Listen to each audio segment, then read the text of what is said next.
tiveram aula? Não. Não deu certo, hein?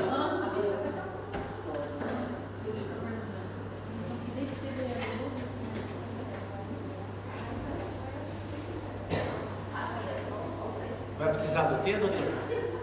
Do T para colocar na tomada? Eu acho que tem material aberto.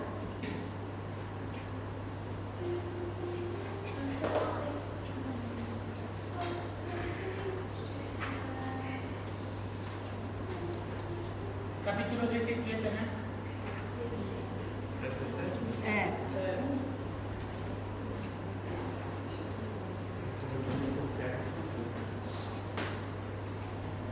Vai colocar seu notebook na tomada, doutor?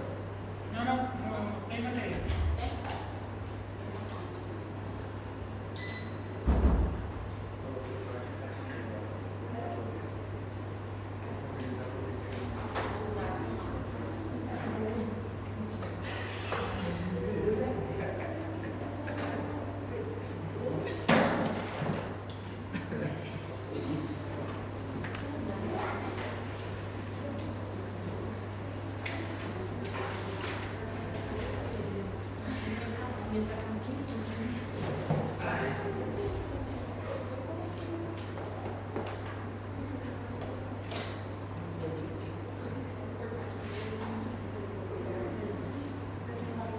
Bueno, empezamos en una clase corta, entonces no enseguida.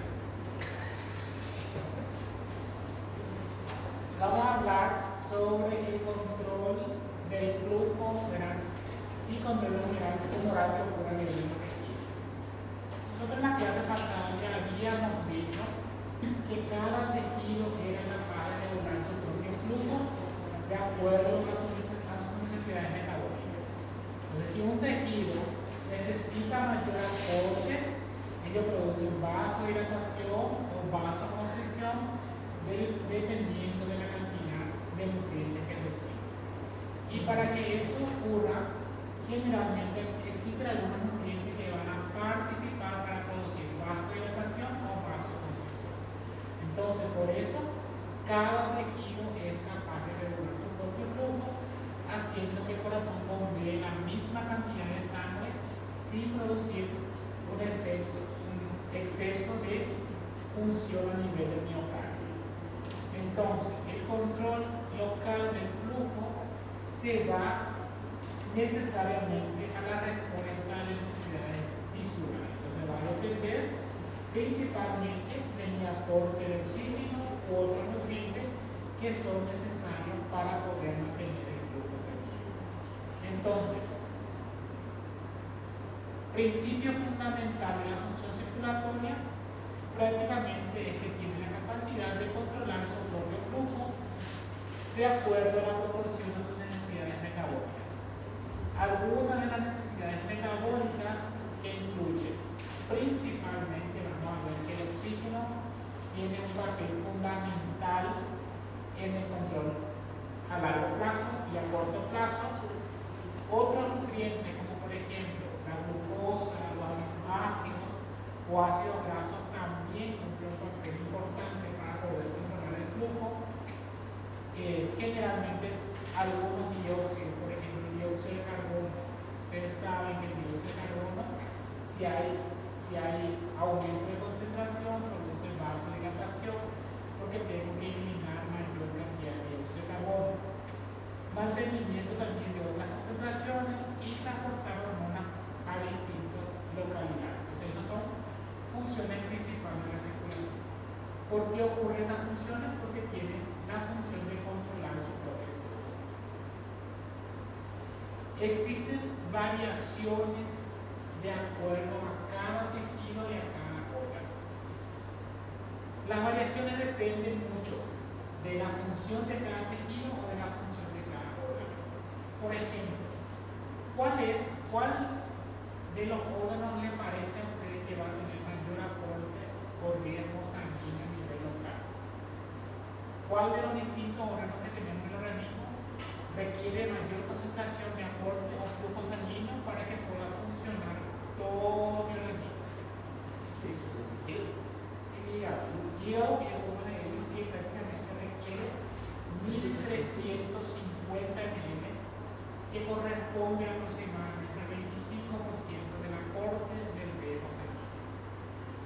22% va direccionado a los riñones, un menos porcentaje va direccionado al cerebro, entonces cada uno prácticamente va a ir redistribuyendo. Pero, como dijimos, la mayor parte prácticamente va a corresponder principalmente a lo que van a mantener el metabolismo. ¿Quién mantiene el metabolismo? Uno de ellos es el hígado, mantiene el metabolismo. La glándula tiroides también. Ellos son pequeñitos, pero así como también son pequeños, también reciben gran aporte, pero el mayor porcentaje lo tengo a nivel del hígado. El hígado recibe principalmente 1.350 ml. De los 500, pero de los 5.000, 1.550 va direccionado hacia el hígado. Entonces aquí tenemos los diferentes órganos y aquí tenemos la cantidad de que recibe del débito cardíaco. Entonces yo tengo el cerebro 14%, riñón dijimos que tenemos 22%, hígado, como dijimos, tiene el mayor porcentaje, prácticamente llega al 27%, y después tenemos otro, ¿verdad? Que prácticamente de acuerdo a su tamaño también recibe gran aporte. Entre ellos, entonces, principal, hígado, riñón. Hígado porque tiene que mantener el metabolismo de todas las sustancias, de todas las proteínas necesarias para que pueda funcionar correctamente en mi célula, y el riñón que tiene el papel fundamental de mantener el equilibrio hidroelectrólico, mantener los niveles adecuados de agua y electrolitos principalmente. Ellos reciben 22% del aporte del gasto cardíaco. Corresponde a 1.100 ml. ¿Cuánto recibe el hígado?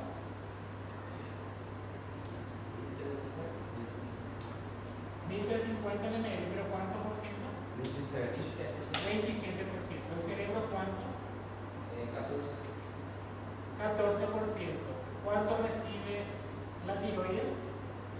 De acuerdo a su tamaño, 1% de todo el volumen total.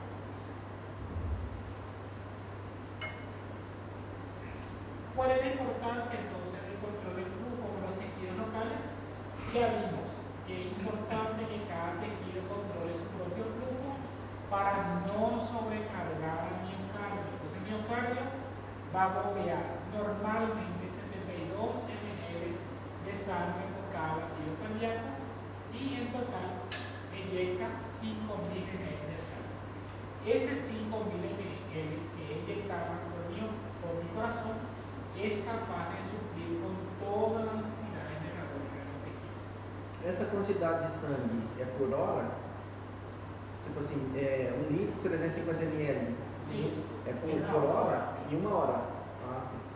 Por minuto 72 ml bombea la sangre. De acuerdo, eso se distribuye normalmente por hora.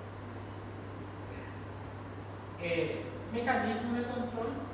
Tenemos dos tipos de mecanismos que son muy importantes. Tenemos el que son mecanismos a corto plazo y a largo plazo. Corto plazo, como el nombre ya dice, es rápido, entonces son los que van a producir la mayoría de los tejidos.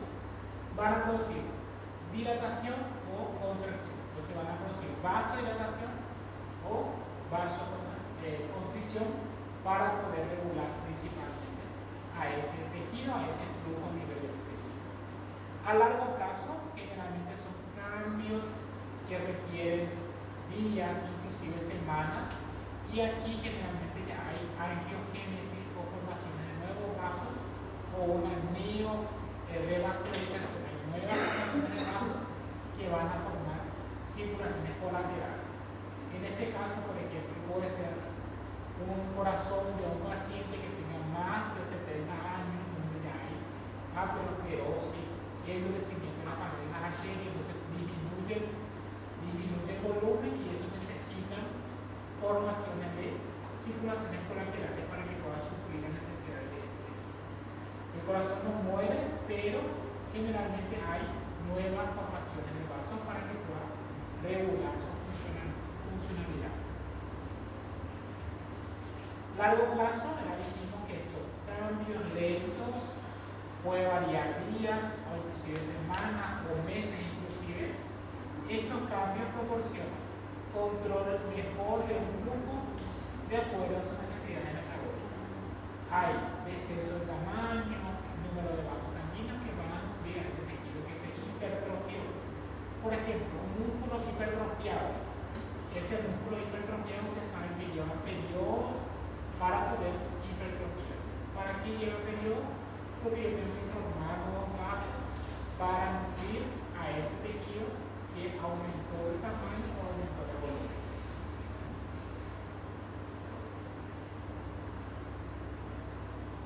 El constante control a corto plazo como también a largo plazo tiene un papel fundamental el oxígeno. Entonces el oxígeno es el nutriente principal que va a controlar tanto a largo plazo y a corto plazo. Entonces tenemos principalmente la disponibilidad. Entonces la disponibilidad reducida de oxígeno va a incrementar el flujo sanguíneo. ¿Por qué incrementa el flujo sanguíneo? Porque ellos van a liberar algunas sustancias vasodilatadoras y eso va a hacer que se relajen. Ustedes saben que la musculatura del endotelio generalmente es músculo liso. Y el músculo liso se relaja cuando hay disminución de la concentración de oxígeno. Por eso es tan importante entonces el oxígeno para controlar a corto y a largo plazo del flujo sanguíneo o flujo oral. Entonces, uno de los nutrientes metabólicos más necesarios es el oxígeno, y ese oxígeno generalmente hace que aumente el flujo cuando disminuye la disponibilidad de oxígeno en los tejidos. Entonces, cae mi disponibilidad de oxígeno, automáticamente produzco vasodilatación.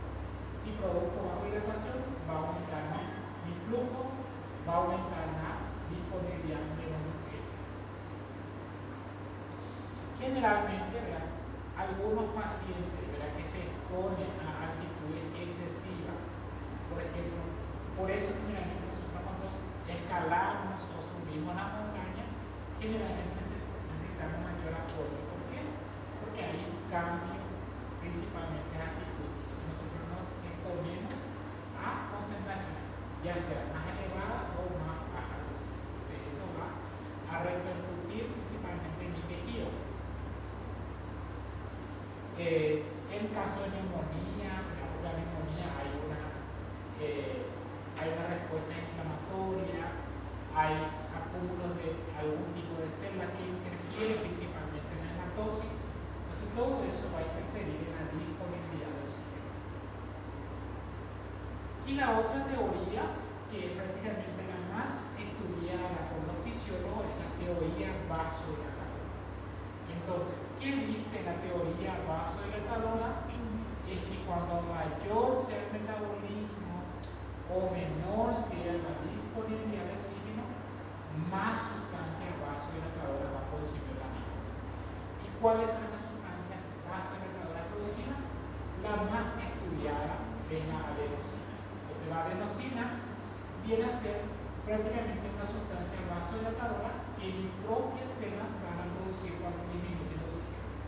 Por eso el oxígeno es tan importante para el control a corto y a largo plazo.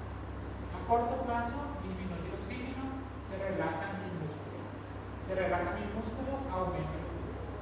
Así también van a producir la sustancia vasodilatadora. ¿Cuál es la sustancia producida? Principalmente es la adenosina. Entonces la adenosina es la sustancia vasodilatadora más estudiada por los fisiólogos. Entonces, así como se produce esa sustancia, vasodilatadoras van a difundirse. ¿Dónde van a difundirse? Van a llegar principalmente hacia los esfínteres precapilares, y esos esfínteres precapilares van a producir relajación. Si yo relajo, más va a aumentar mi flujo, más va a aumentar mi disponibilidad de oxígeno hacia ese tejido.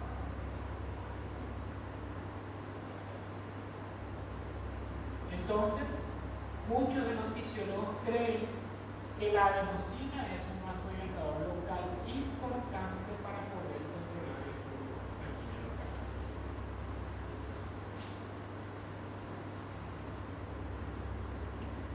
Pero también la teoría,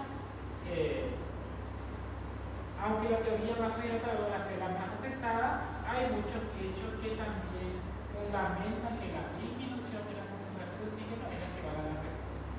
Entonces, en síntesis, ¿cuál es la teoría más aceptada? Es la teoría de los nutrientes o la disponibilidad de oxígeno. ¿Por qué? Porque la teoría de la disponibilidad de oxígeno es la que va a variar toda la respuesta real.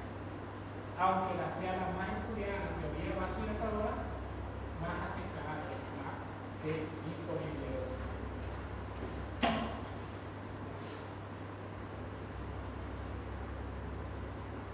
Entonces, se disminuye acá, la flechita nos muestra, disminuye el oxígeno residual, aumenta el flujo.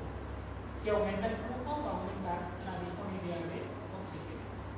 Si es que disminuye el oxígeno, se dilatan mis vasos. ¿Qué van a producir mis propias células? La adenosina. ¿Y qué hace la adenosina? Va a actuar a nivel de las esfínteres precapilares, produciendo su relajación. Doutor, quando as nossas veias elas se dilatam, elas se tornam menos resistentes ou não?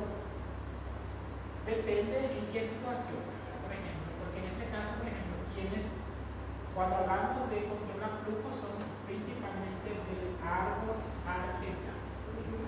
La venosa generalmente es solamente recoger, pero cuando aumenta mucho el retorno venoso también va a aumentar principalmente el nivel. Entonces por eso ahí la vena se dilata, pueden haber alteraciones de las válvulas principalmente. Pero las válvulas son las que se alteran su función. Sim, e pode, no caso, se ela não tiver uma boa formação venosa, ela pode então se transformar numa patologia também. Sí. Entendido, obrigada. Bueno, otros de los nutrientes que también participan para el control a corto plazo viene a ser la disponibilidad de la glucosa. Entonces, en situaciones especiales se ha demostrado que la ausencia de la glucosa en sangre también puede producir una vasodilatación local. Entonces, también, así como la falta de oxígeno, la falta de glucosa también va a interferir principalmente en el control renal a corto plazo. Y los ejemplos especiales del control metabólico que tenemos dos tipos principales que tienen que manejar, que es la hiperemia reactiva y la hiperemia activa. Entonces, ¿qué nos dice que es la hiperemia reactiva? Generalmente, en este caso, si yo, por ejemplo, dejo, vamos a suponer, este brazo, yo le pongo un estigmomanómetro. Dejo ese estigmomanómetro por un periodo de una hora, un ejemplo. ¿Qué yo hago?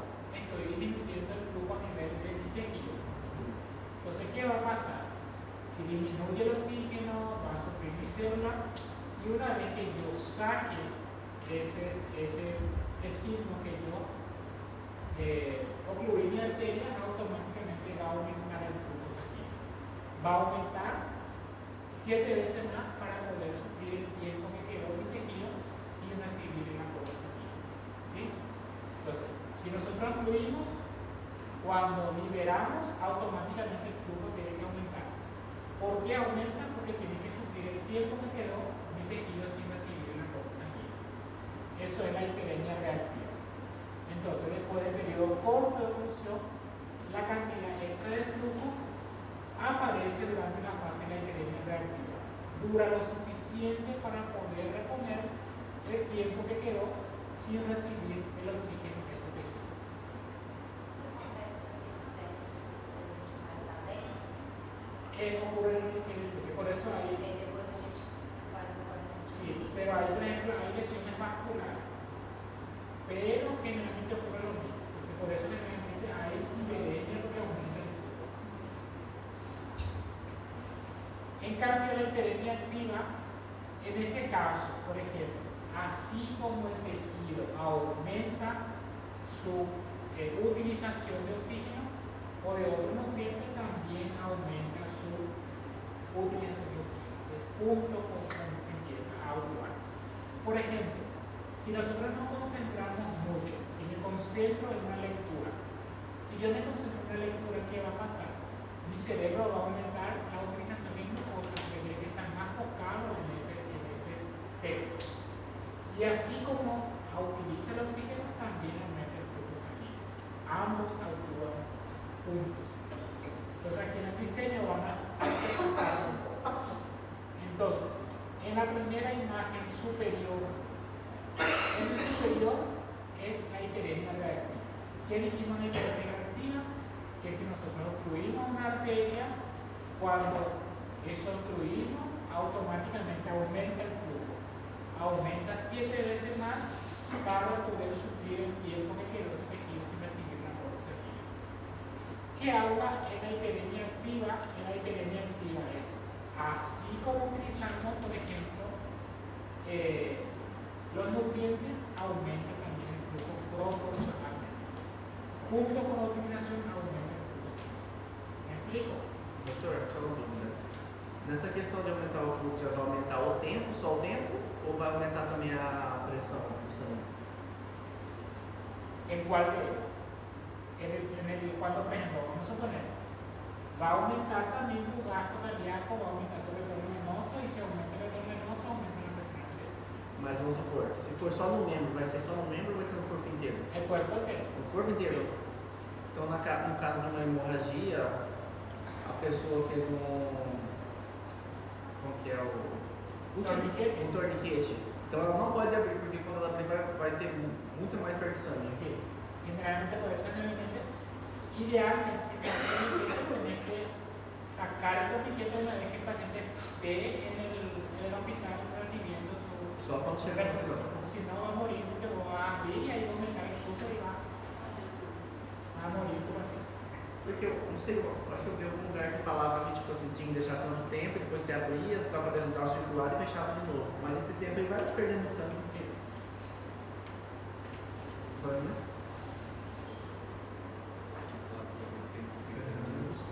Autorregulación del flujo sanguíneo, generalmente en este caso son los mecanismos miógenos generalmente. Entonces cualquier tejido del organismo rápido incremento de la presión arterial provoca aumento inmediato del flujo sanguíneo. Sin embargo, en menos de un minuto el flujo volverá a normalidad con la mayoría de los tejidos. ¿Por qué? Porque tenemos receptores, los vasos que rápidamente van a regular la presión arterial. O sea, así como aumenta, rápidamente ellos se detienen o producen la conciencia para poder bajar nuevamente la presión arterial.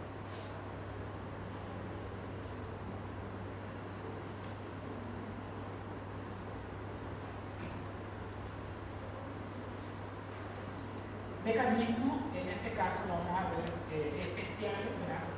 Que son a corto plazo que pueden ocurrir a nivel renal y a nivel de la piel.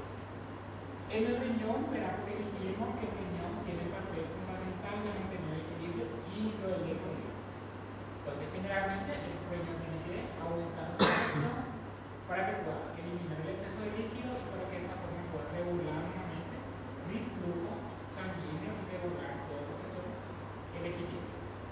También el riñón tiene un papel fundamental en controlar a largo plazo la presión arterial, que vamos a ver el capítulo 19. El cerebro, además del flujo sanguíneo dependiente de la concentración de dióxido de carbono o hidrógeno tiene gran importancia. El aumento de ello dilata el cerebro, porque dijimos que va a haber una hiperemia activa.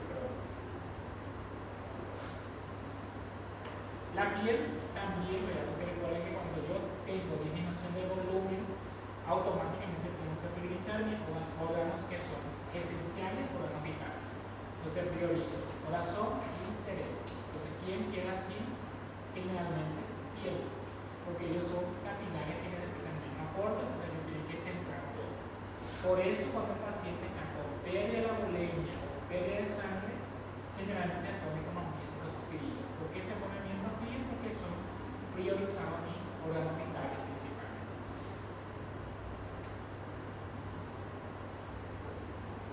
También tenemos el control del flujo sanguíneo por medio de los factores de relajación y contracción de origen endotelial. Las propias células de los vasos sanguíneos también van a secretar algunas sustancias que van a actuar como ¿Cuál es una de las sustancias que son producidas por el endotelio? Principalmente es el óxido nítrico. Entonces el óxido nítrico es un vasodilatador que son liberadas por las propias células endoteliales. Pero en este caso tiene que ser células endoteliales sanas. No se puede lesionar. Porque si se lesiona, generalmente yo voy a secretar la endotelina y la endotelina tiene otra función, produce vasoconstricción. Entonces, vasodilatación, el óxido nítrico se produce por células sanguíneas sanas. ¿Por qué? Porque tiene que producir vasodilatación. En cambio, si es que se lesiona, generalmente tiene que secretar la endotelina y la endotelina generalmente produce vasoconstricción. Esto generalmente es la que impide que muchas veces nosotros perdamos mucha cantidad de sangre. Yo me lesiono, automáticamente mi organismo va a producir endotelina y la endotelina va a producir vasoconstricción. Preguntas aquí. Regulación a largo plazo. Así como tiene la misma importancia, también el oxígeno tiene un papel importante, principalmente en el control a largo plazo. Pero aquí generalmente hay una vascularización tisular. Entonces, por ejemplo, si yo veo un periodo, un tejido, periodos sin la providencia de oxígeno, le doy poco oxígeno, ¿qué va a pasar? Ese tejido va a desarrollar poca formación de nuevos vasos. En cambio, que si yo le pongo, por ejemplo, a un tejido a concentraciones bajas de oxígeno, ¿qué va a pasar? Va a aumentar mucho la producción de la vascularización. Por eso no se aconseja, por ejemplo, cuando ustedes tienen una práctica de neonatología principalmente, no se aconseja que el RN o el recién nacido o el prematuro que está en alta concentración se le ponga rápidamente en una baja concentración de oxígeno. ¿Por qué? Porque si está en esa baja concentración no va a tener formación de nuevos vasos. ¿Qué pasa si yo le saco a esta criatura que estuvo a 100 litros, a 100% de oxígeno, le pongo un ambiente donde hay 92 o 93% de oxígeno? ¿Qué va a pasar? Va a formar nuevos vasos. Va a formar nuevos vasos porque piensa que está en un lugar donde hay poca concentración de oxígeno. Y eso generalmente puede producir alteraciones en la retina, principalmente en nuestra generación. Por eso no se aconseja prematuro sacar rápidamente a donde hay menor cantidad de oxígeno. Siempre tiene que ser gradualmente la reducción. Professor, a adenosina, ela produz um vasodilatador ou ela tem um vasodilatador? No, la adenosina es la sustancia vasodilatadora. Ah, é uma substância. Es una sustancia vasodilatadora producida por las células. Aham, e aí o senhor diz que o óxido nítrico Es producida por los endotelios de los vasos sanguíneos. que também tem um vasodilatador. En este caso, el óxido nítrico es un vasodilatador. Entendi. Y si es que se lesiona tu vaso, se produce la endotelina. Entonces, mi vaso sanguíneo produce dos tipos de sustancias. Produce una sustancia vasodilatadora y vasoconstrictora. La adenosina es producida por las propias células. Entendi. Era essa minha dúvida. Obrigada. A endotelina faz parte da cascata de coagulação ou não? ¿Cómo? A endotelina Sí, es la que va a activar principalmente la cascada. Por ejemplo, si ellos no son capaces de contener la hemorragia, va a activar la cascada de coagulación. Entonces, por eso, como le digo, nos aconseja siempre de donde hay mayor concentración pasar a un RN donde hay menor concentración, porque va a haber nueva vascularización. Esa nueva vascularización puede interferir principalmente en algún órgano o tejido de ese paciente.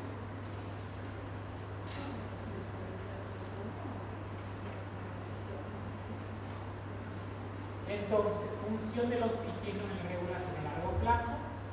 Como dijimos, el oxígeno es importante no solo para el control a corto plazo, sino también para el control a largo plazo.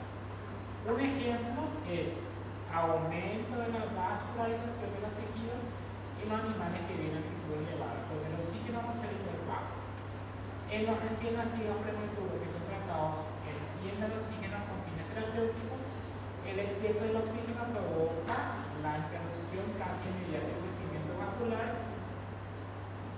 Luego, y generalmente la que más es afectada a nivel de retina. Generalmente le pongo donde hay mayor concentración de oxígeno para la formación de nuevos vasos. Le saco de ahí, le pongo donde hay baja concentración, aumenta excesivamente la producción de nuevos vasos y eso puede afectar principalmente la retina.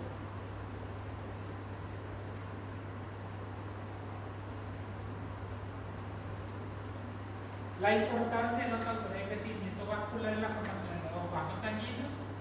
Hay varios que participan principalmente. Entonces existen más de una docena, pero los 4 más importantes que ustedes tienen que manejar son principalmente el factor de crecimiento del endotelio vascular, el factor de crecimiento de fibroblastos y generalmente el factor de crecimiento derivado de las plaquetas y por último la angiogenia. Entonces son las 4 sustancias generalmente importantes para el crecimiento de los nuevos vasos.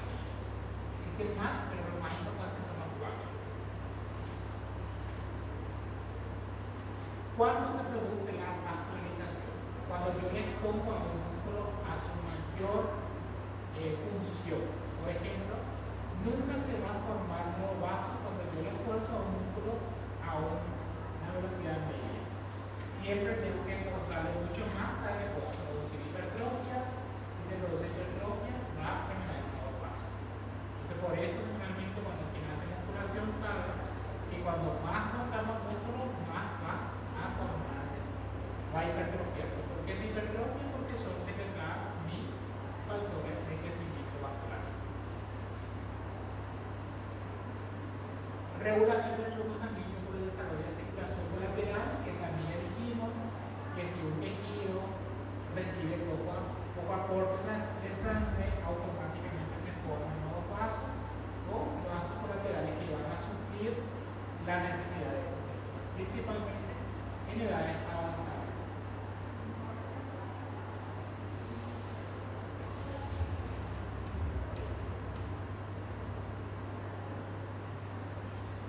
El control humoral de la circulación. Cuando hablamos de control humoral, generalmente actúan las sustancias placentas, vasoconstrictoras o vasodilatadoras.